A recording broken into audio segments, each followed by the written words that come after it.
But what is going on in Texas? What is happening there, guys? So around a week or two ago, I received a story and it was titled like Walker in Texas. I didn't title it that, they did, but I posted it and a lot of people saw that video that lived in Texas that had very similar stories. And I want to start telling some of these stories because I've gotten some terrifying ones from Texas, and that's what this story is going to be today. So welcome to another Walker in Texas story. Yeah, I know what I did. I know the puns. I'm cool. I've been living in Texas since 2019, and when I first moved here, behind my house was just a wooded area, and over the years they've been chopping down these trees. They're building more houses and an elementary school, and behind the remaining of the wooded area there's a neighborhood with trailer homes. Well, in the summer of 2023, I started dating a guy who lived in one of those trailer homes, and the first few months of me coming over there, I had never felt or experienced anything off. I'd heard stories about that area being haunted because the area is on native land, but I never thought I would experience anything out of the ordinary. That is until one night, me and my two friends and boyfriend at the time were outside on the porch talking. My boyfriend went inside to use the restroom, and while me and my friends were there talking, one of them told us to be quiet. She said she heard whispering. I told her that she was probably just hearing the neighbors talking until we saw the bushes moving. It sounded like something was running towards us, so we immediately ran inside and locked the doors. We told my boyfriend at the time what had happened, and he said it was probably a dog or a deer, so I just tried to make myself believe it was just a person trying to scare us or something until more and more strange things started to happen. A few weeks passed, and my boyfriend wanted to walk to my house through the woods because I was not able to pick him up. He FaceTimed me while walking and told me that something was following him. Immediately I got a horrible feeling about the situation he was in. I told him to ignore it and keep on walking until he got into my neighborhood. I stayed on the phone with him for a few more minutes and then asked him if it was still following him, and he said, "I don't know, let me check." He turned around and immediately started sprinting. He sounded terrified, and I was trying to figure out what was going on. He ran for a good minute or two until he got into my neighborhood. I asked him what happened, and he said whatever that was, it started chasing him, and he couldn't tell if it was a person or an animal. I told him to please get here safe and be aware of your surroundings. Once he got to my house, I walked outside to see him and immediately had this feeling that I shouldn't be outside for long. We needed to get inside. I couldn't sleep all that night because I was so scared, and I kept on checking outside the window because I felt something watching, even though I couldn't see anything. Less than a month later, my boyfriend had FaceTimed me late at night from his house and looked very scared. I asked him what was wrong, and he said that he couldn't sleep because he woke up to hear scratching on his window. I looked over at the window and saw something move away from the window very quickly. He noticed that the window was cracked open, even though he had never opened it that day. It had been locked all day. When his grandpa was staying in the living room, he told him that he saw something looking at him through the window near the front door, and it was not a person. I stayed on FaceTime with him for a bit, trying to calm him down, until he saw the front door handle moving. He had to hold the handle and put his body weight against the door until it stopped. He waited a few minutes after it had stopped, and then he cracked the front door open to check outside and saw nothing. I was telling him something might have been trying to break into his house, but he told me it was definitely not a person. I tried to convince myself that it was probably one of his neighbors trying to mess with him, but it was most definitely not. After that happened, I felt too scared to go back to his house, and I would rarely go there as much as I used to until a few months later when me and my friend were over there. It was around 11 p.m. because I had to pick something up from his house. My friend decided to stay in the car because she had a bad feeling in her gut. I did too, so I ran from my car into the house as fast as I could. While I was there, I was talking to my boyfriend, and right when I was about to go leave, I got a text from my friend in the car saying that something really tall was staring at her. She doesn't know what it is, but it's really big, and she's terrified. I tell my boyfriend I think whatever that thing was came back, and my friend is saying she's seeing something staring at her. He grabbed protection, and right when we were about to go outside, when I get a call from my friend, she's crying and saying it went under the car. She felt the car move, and she wants to leave now. My boyfriend went out there and turned the porch light on and looked over at the car while I was waiting at the front door, telling my friend to stay calm. He's going to check and see what's under the car. I felt so scared I was shaking. I didn't want my boyfriend to get anywhere near that thing. I had the most gut-wrenching feeling in my stomach, but he had to check under just to make sure we were safe. When he looked under the car, that thing was crawled out from under the car, moving the car a bit. I watched it crawl on all fours from under the car to under the house, and my boyfriend tried to chase it, but it went under the house already. I had never seen anything that looked like that before. I genuinely could not say what it looked like. A very skinny but large naked person. It was gray and not moving like a person would at all. It was moving so quickly I could barely see it. After I got in the car, I sat there for a bit because I couldn't drive home after how shaky I was. My boyfriend was talking to me through the car window, and he hears something and looks over into the woods area. He tells me to roll up my window, and then he checks behind his house. As he did, I see that thing run so quickly to the woods that it's not on all fours this time. It's running on its hind legs, crouched. He started chasing it until it went to the woods, but he couldn't catch it. He started walking back to the car, and I rolled down my window again, and I hear dogs barking like crazy. I get the most eerie feeling, and once he comes back to the car, he tells me that me and my friend need to go home. So we leave even though I'm still shaking. As we're driving out of the neighborhood, we saw something very tall peeking out of one of the trees, which I'm pretty sure was the same thing we had seen earlier. I was so scared I'd almost swerved off the road. I pulled myself back together and was able to drive to my neighborhood. Once I got to my neighborhood, I pulled over for a bit to process what had just happened while trying to calm myself down and my friend as well. I still felt very unsafe. A few months later, me and my boyfriend were having a lot of problems with our relationship, and his personality and mood had changed drastically, in a bad way. Ever since that happened, a lot of very unfortunate things started happening to mainly him. And me as well after that. We'd ended our relationship not too long after that, and ever since then he's been out of my life. I've never seen that thing or felt that bad creepy feeling in my gut again. I have a theory that whatever that thing was probably only started showing itself and leaving the woods because there was not much wooded area left, after they cut down to put more houses and a school there. My other theory is that that thing was definitely attached to my ex-boyfriend. So, it sounds to me like two things can be true at once. That's the thing with all these trees being cut down. We're giving these things nowhere to go. So it's not a surprise that sightings in the city are becoming more prevalent. You know, I get stories all the time from like suburban areas where there's no woods and there's similar sightings. And that's weird, but it's because we're giving these things nowhere to go. We're taking their home, and that's got to be infuriating. Like, I get why this stuff is happening. But I would say your boyfriend at the time did acknowledge it or something, and it formed an attachment. So I think both of those things are true. Have you ever had a paranormal experience that you forgot about until you watched something that I went through and you were like, that's a little too familiar? Because that's what happened here. I came across your footage of Eric floating into view from behind the house with his back to the camera. Something about that scene felt familiar. I zoomed in and watched it again, and that's when a memory came flooding back into my mind, along with that feeling of dread. You know the kind that reminds you that this isn't entertainment, but an unexplainable reality. Around a year ago, I was driving to the store in a suburban neighborhood about 10 blocks from my home. I was making a left turn when something caught my eye about 2 houses down the street I was turning onto. Quickly, I glanced over, worried I was turning in front of an unseen vehicle, and I looked directly at the object in motion, completely confused and trying to figure out what I was seeing. It looked like a large dog crossing the street, but it was solid black, like the darkest black I had ever seen with my own eyes. There was absolutely no features and no movement other than it gliding across the street. It's best described as an extremely black cardboard cutout of a large dog being pulled across the street on invisible wheels. At first, I thought someone was pranking me, or that I couldn't see the full picture, so I quickly did a 3-point turn and rushed over to that exact spot where I saw it. I just started making the turn when I looked away for a moment, only lost sight of it for 5 seconds or less before I was back into view, but it was gone. I arrived at its location about 10 seconds after I lost sight of it, and it was absolutely nowhere to be seen. There was nowhere it could have hid, and nothing indicating some elaborate prank. This took place late one morning after I had been awake for a few hours and I had slept very well the night before. I don't use substances. I don't even drink. It was early summer, so it couldn't have been a Halloween decoration. Since then, I haven't seen the dog again. However, I did catch a glimpse of a rabbit shape that was just as black but not moving in the grass of a neighbor's lawn. She isn't even the type to decorate her yard, and I haven't seen anything in her yard since that one glimpse in passing, and I didn't turn around that time. I just kept moving. After looking at several of your mimic videos, I realized that most of them have the same stiff look, smooth gliding movement that I saw that day. I was wondering if others who have experienced mimics have observed the same thing.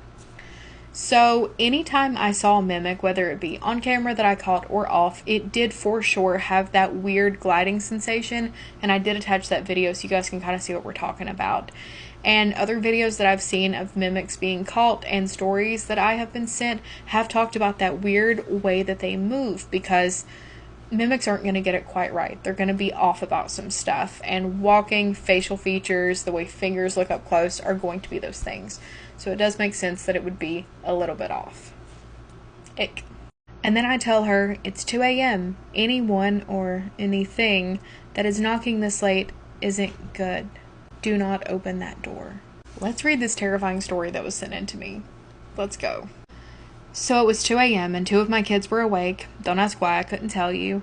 But my oldest hears a knock at our front door. Not loud or I would have heard it myself. She then proceeds to run back to my room as I'm dozing off to tell me. I tell her, do not open that door. She asks why, and I say, it's 2 a.m. Anyone or anything that is knocking this late isn't good. She says, what if someone needs help? I say, too bad I don't open our doors after 8 p.m., and everyone who knows me knows that. And I start hearing a real light, almost like a kid, knocking on our front door. When she goes back to bed, she starts yelling, "It's too late to open that door." I tell her to shut up. Our front door handle is always locked, and at night we always lock the deadbolt. Well, this morning at 4 a.m., my son and youngest daughter were awake, and again the knocking on the front door continued. My husband was sound asleep, and I wake up every time the kids do. They both ran back and said there was knocking on the door, and I told them the same thing. I told my oldest that night, "Do not open that door," and they asked why, and I said, "We don't open the door before 7 a.m. in the summer. That's when my husband leaves for work. We don't open that door before 7 at all." It was 4 days between these two events. Since moving in almost 6 years ago, I hear footsteps of little kids when mine are all sleeping, running up and down the hallway. I don't know if it's just because you said kids, but my brain went to black-eyed children. I don't necessarily know. It could just be a kid ghost playing with you, and that's what I think it is, especially because your dogs didn't react to it. So maybe try to ignore it the best you can. Try to get your kids to ignore it. I know that's easier said than done, but I definitely do think that it's just some kids messing with you. There's a creator on here that has such an impressive collection of haunted dolls, and they are so haunted that stuff started happening to me just through a Zoom call with her. So let's talk all about her and her haunted doll, Jeremiah. And I did get permission from both her and Jeremiah before talking about this. So let's chat. So I don't know if you guys saw it, but I did go on her podcast and we were talking about my haunted dolls on there, and that was the reason for this call. So during this call, it sounds like something falls in my kitchen. I don't think we were recording at this point. I think it was after. But it sounds like something falls in my kitchen. I go in there and look after. There's nothing there. But that's not really the impressive part of the story that I'm trying to tell you guys. That happened later. So before I even filmed this episode, I filmed a few videos to upload that same week. And I had edited them. Everything was fine. Listen, I'm careful when I edit stuff normally. There was a glitch that I didn't see. I just felt like I need to tell you guys that I watch the videos when I'm editing. I'm trying to pay attention. This glitch was not there. I hear my voice, my mother's voice, and even my grandmother's voice at least 3 times a week. So I didn't see that until the next day, but the night before, my husband was upstairs in our bathroom. I was downstairs. My dog was laying across my feet, and my bathroom doorknob, I am in the bathroom, starts like jiggling really hard, and it looks like something is pulling the door trying to open it. My cats can't reach that, for one, and like also they can't turn a knob like that. Like, were they ship captains in a past life steering a boat? No, they can't do that. So anyways, I messaged this creator the next day and I'm like, I don't know why. I feel like I need to tell you that this is happening. I don't know if it's related to the podcast, but something's happening. And she proceeds to tell me all about her doll named Jeremiah, who was a 6.5-year-old boy who had a really tough time. And he likes to do that to her friends. He likes to travel from house to house and play around. He really likes messing with technology. He's done it to her.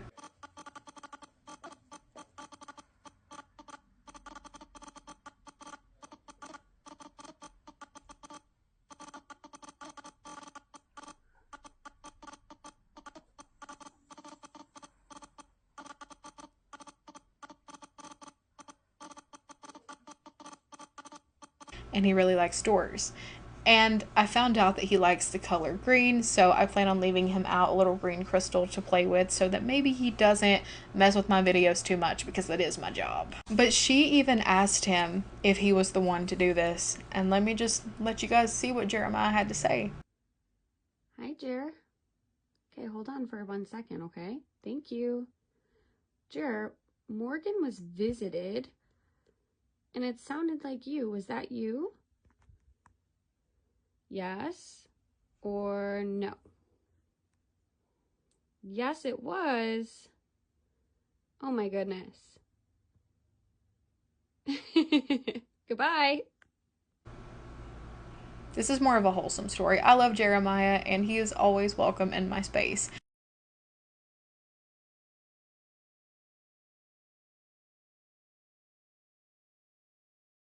So, Jer, Morgan can't even download her video about you.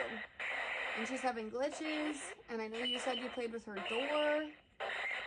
Do you know anything about that? Yeah? Why are you doing that? You don't know. Are you just trying to say hi? Hi. Do you want to meet her? Yeah? Are you trying to make friends with Morgan? Yes? Okay. That's alright. You can make friends with her. You were just interested in her after we chatted with her the other day? Every day. We have been talking every day. You're right. So because she's my friend, she's your friend now too? Yeah, okay. Well, that's alright. Alright, well, I'm gonna jump off. Do you have anything else to say? Yes? Okay, what else do you have to say? Creator on here that has such an impressive collection of haunted dolls, and they are so haunted that stuff started happening to me just through a Zoom call with her. So let's talk. Warning, this story is a little bit creepy. A lot of bit creepy, honestly. I have schizophrenia and on occasion hear whispers that give me instructions. Leading up to this, I've had several experiences where I've heard a whisper say, "Close your window," or something along those lines. Immediately after closing my windows and curtains, I've heard banging, tapping, breathing, etc. outside of my second floor window. My most prominent experience before this was almost falling asleep and hearing "it climbs." So I closed both my windows and curtains and sat there and waited. Shortly after, I heard sounds like scratching, knocks, and even laughter. I'm writing this just after the most recent experience where something tried to drag me from my window. I was sat in bed, which was almost directly next to me, and I heard "look outside." So I got up and went to close my window, and it felt like something was jamming it at the top. It was 1 in the morning and I was very tired, so without thinking about it, I reached up blindly and tried to see what was blocking it. As soon as I lost sight of my hand, it got grabbed by a hand that felt human but not quite right. Like something was just off about it. It almost pulled me out of my window, but I pushed myself back in and locked the window. As I did, it left nail marks on my arm, and shortly after I heard the sound of something laughing and taking a breath. Could you please give me any information on what it could be? Any help would be appreciated. Listen, my best piece of advice is to ignore it if you can. You've been doing the right things by getting up and closing things. Put some black salt on your windowsill. Try to just put it out of your mind, but if you can, before it gets dark, have your windows and curtains closed already so that you don't have to get up and do it right before something happens. I think something's watching me, and I think it's too late to get rid of it. I just moved back into my parents' home in Dover, New York, right around the Appalachian area. I was living with my grandparents in Massachusetts for the past year, and I'm finally home. Growing up in my house always had a weird aura. It's old and creaky, and it's like an old farmhouse sat right on a tree line with some acres of land on it.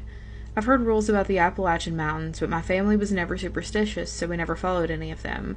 My older brother actually loved to break them to prove nothing would happen. To cut to the chase, 2 weeks ago at around 8 p.m. the sun had started setting and my family finished spending time outside and left for dinner. They went out with some friends and I stayed home. While I was outside cleaning up, I felt a weird aura coming from the trees and noticed just how deafeningly quiet it had gotten. It was honestly kind of freaky, but I thought nothing of it. That's when I headed inside, and out of nowhere, within 5 minutes of being in, it had started raining and pouring.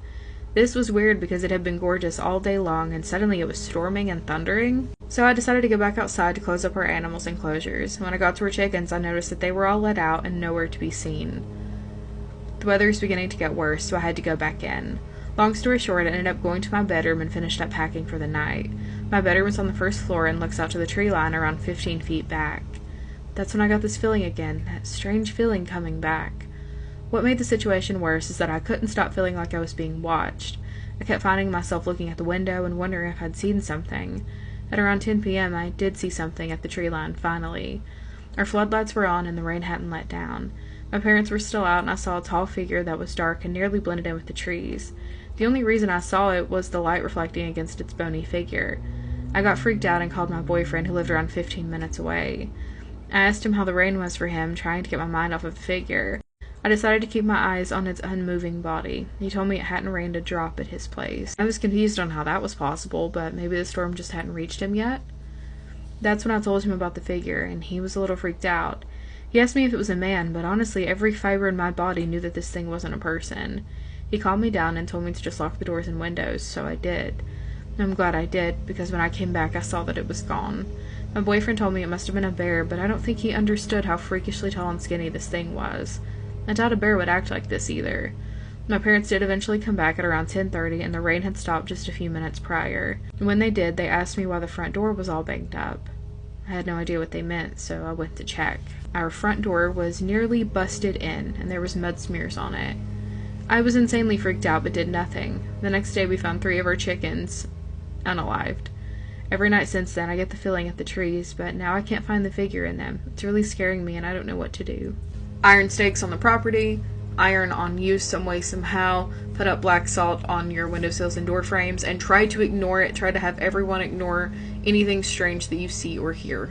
If you are really good at reading potentially haunted objects, I need you to stay and help me. I'm going to tell you the story first, but then I'm going to show you the object, and we're going to figure it out together, because I haven't seen it yet either. To start off this story, I'll give some backstory of my grandma's house. It was built in the 1950s, though her neighbors' houses are even older, one of them having been used in the Underground Railroad.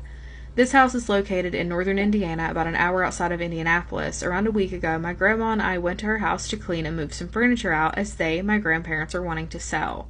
While moving and cleaning, me and my grandma found a doll head, pictured here. One that my grandma has never seen in her house before. I'm thinking either the doll and or house is haunted. The house being haunted might have to do with a lost Ouija board my mom and her siblings and friends played with as teens. My oldest cousin had been looking for it for around 15 years at this point, and we still haven't found it.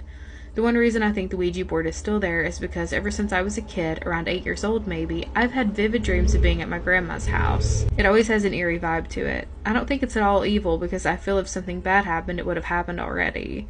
In the dreams, I'm always walking or running through the house looking for something while my gut tells me something is chasing me. At the end of the dream, I always end up in a room that either does not exist in the home or I've just never seen it before, which is weird because although I didn't grow up in the house, I've stayed there for every Christmas and Thanksgiving since I was born. The whole thing about finding the doll is weird to me because instead of finding the Ouija board, which was my main goal, I find a doll head first. My grandma's claiming to have never seen it. Any advice on what I can do with this doll in case it's haunted? Ever since I brought the doll home with me, I've been having more dreams, and I'm not sure what to do. I can't tell if the doll is trying to help me find the Ouija board or if it's warning me against finding it. I'm not sure what to do, but any suggestions will help. Also, in addition, it wasn't until I was reading this back that I remembered some details from when I was there cleaning. It might not be important, but I thought I'd share it anyways. After cleaning, my grandma and I stayed the night, and while sleeping, I kept waking up throughout the night and kept seeing a figure standing in the doorway to the connecting bathroom. I might just have the survival instincts of a fart, as every time I woke up I looked at it and fell back asleep. This isn't the first time something paranormal has happened to me, so it doesn't really faze me. Just from me hearing that, I don't really pick up anything when looking at this picture, but from me reading this story, it's kind of giving fae. I think the fae are just like taking objects and giving you objects in that house if it doesn't feel malicious, and to me the doll head I didn't really pick up anything automatically. I'm thinking fae or a trickster spirit. I don't think it's anything dangerous. I don't think you have to worry about anything. You don't have to keep the doll head. You can if you want to. I would cleanse it if you do, but I don't really think it's that big of a deal. Be wary though if it is a gift from the fae, treat it as such. If you don't want anything to do with the fae, I would say out loud that you think the gift's lovely, but you cannot accept it. It's not yours, and then take it somewhere else. You guys want to hear about yet another walker experience in Texas? Because I got sent quite a few of them. There's something wrong in Texas, guys. There's something wrong in Texas. My sister sent me your post about the walker in spring, and I thought I should write in to get a word out if you don't mind sharing the experience. Also to see if anyone here has noticed anything weird too. The story is more weird than creepy, like the last, but I think it's still worth a share if you have the time. So, my parents have lived off of 1488 since I was 2, and I'm 23 now. It's just north of Spring. My sisters and I have always had crazy paranormal experiences, but these are constant. The lot my parents own is split in half, and it's almost 2 acres. It's also on a lake. By split, I mean the house, guest house, dogs, chickens, and gardens are on one side, and the other is just woods and a boat and some other random things, and our driveway basically separates it. We have always heard whistling at night, footsteps, knocking, along with our dogs going crazy, which I guess could be from anything, but it will occasionally pop around the tree like it's taunting us. We constantly feel watched. And this feeling gets worse at night. This has happened over the years, and we have all grown quite used to it, but as of late, things have kind of escalated, I guess, mostly targeting my youngest sister. Side note, I have 3 sisters, 2 older and 1 younger. We're all very aware of it besides my oldest sister. My oldest and youngest sister still live with my parents at this house, and my other older sister and I have moved out. I still visit often because I still live close. The last time my oldest sister visited, we had dinner with my parents, and we were both leaving because she was coming to stay at my house. We walked out to go home, and I heard a whistle and started sprinting to my truck. Instead of her getting in, she decided to go to her car to get something out, and the auto unlock didn't work, so she tried to unlock it from her key fob, and the car was making the unlock sound but not budging. She was left there pulling at the door, and I was already in the driver's seat with my window down watching her, kind of laughing, and we were both hearing it, and we looked at each other. Loud footsteps, leaves rustling and crunching coming towards us. She totally stopped what she was doing and hopped into the back seat, and I peeled out of the driveway so fast that you could see dirt underneath the gravel the next day. When I say this thing has been targeting my youngest sister, I mean she hears footsteps outside of her door. She has a door that leads to the backyard. When she feels off about anything, her cat also reacts, and because my parents are both gone a lot because they work in the medical field, she's often left home alone at night. This brings me to her hearing my mom calling her name when she just so happens to be at work, which her cat also acknowledges. Shadows moving outside her door and repeatedly banging on it, and then running away, and then coming back to do it over and over again. The scariest thing that has happened to her was one night she was trying to go to sleep but couldn't because she knew something was wrong. She tried to ignore it and eventually started to fall asleep. That's when she was in this weird limbo state where she could hear everything going on but couldn't be really aware of it because she was half asleep. She heard a weird sound and started to panic. She said she could feel her heart racing. When she woke up, she was so scared she thought she might have had a seizure because she was so freaked out. She was aware of what happened, though. She got another uneasy feeling and decided to go upstairs to check with my mom. When she was walking through the living room, she heard a whistle coming from the back door. After talking to my mom about it, she told her that she most definitely did not have a seizure. We thought maybe it could have been sleep paralysis, but this has never happened to her before, and she swears that she was well aware of everything going on. I know you weren't supposed to, but we all kind of joked about it before this because, like I said, it's just become a regular thing. But something so physical happening is a little too much. Thanks for taking the time to read and potentially share, and I would love to submit more stories we have. Yes, please share more stories. So, definitely try to ignore it. Try not to taunt it. I know it becomes just like a really desensitizing thing, but they do take that as a challenge. So just try your best to be respectful of it, and maybe put some black salt on your door frames and put up some protections, and just try your best to ignore it. That's going to be the best thing you can do.